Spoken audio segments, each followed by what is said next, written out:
Hello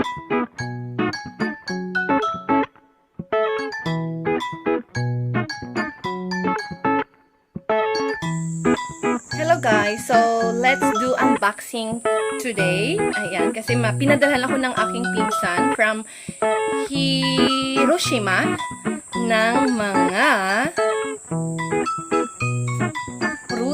vegetables. Ayan, mga gulay. So, ayan. So, hindi ko ina-expect kasi akala ko kamatis lang. Kamatis lang pala yung nakita ko sa picture. Pero, oh my God. See? Sobrang daming kamatis. Kamatis tuloy. Kamatis.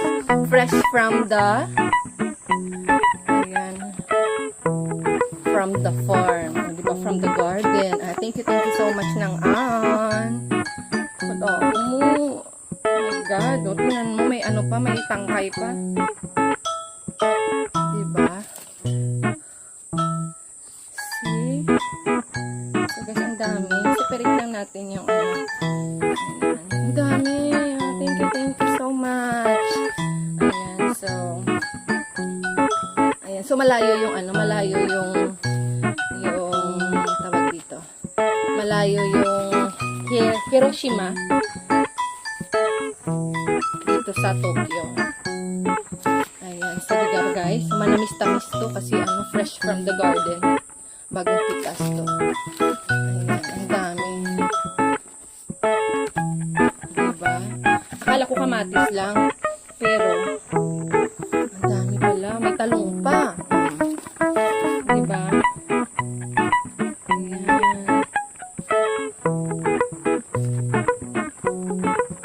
Ayan guys, so talong. Ayan, ang haba.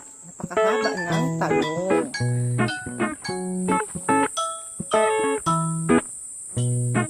Parang isang ruler. Ayan guys, so kasing haba ng ruler ang talong. Ayan, so lutuin ko to bukas.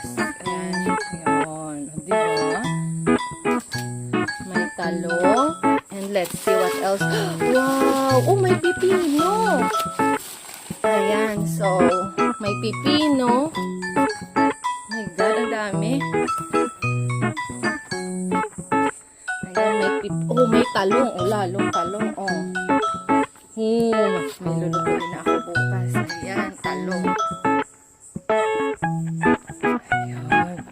So, may talong, guys. Oh, fresh pa yung talong. Super fresh. Tingnan nyo.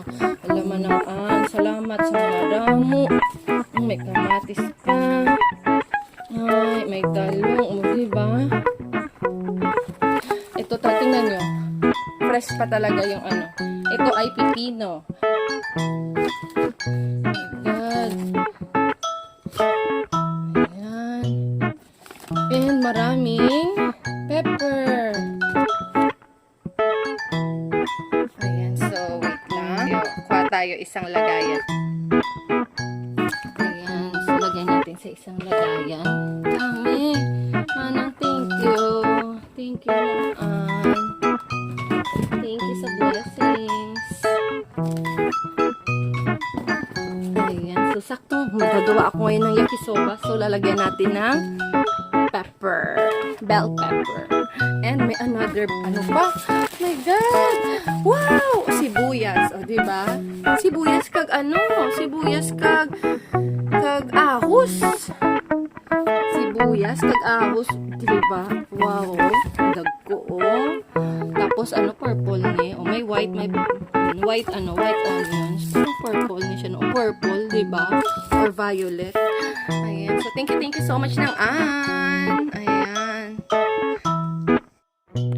Thank you so much ng mahal pa naman ang sibuyas tsaka ahos or bawang ngayon. Kaya thank you so much. Mga isang buwan akong hindi bibili ng bawang dahil sa bigay mo. Thank you so much again.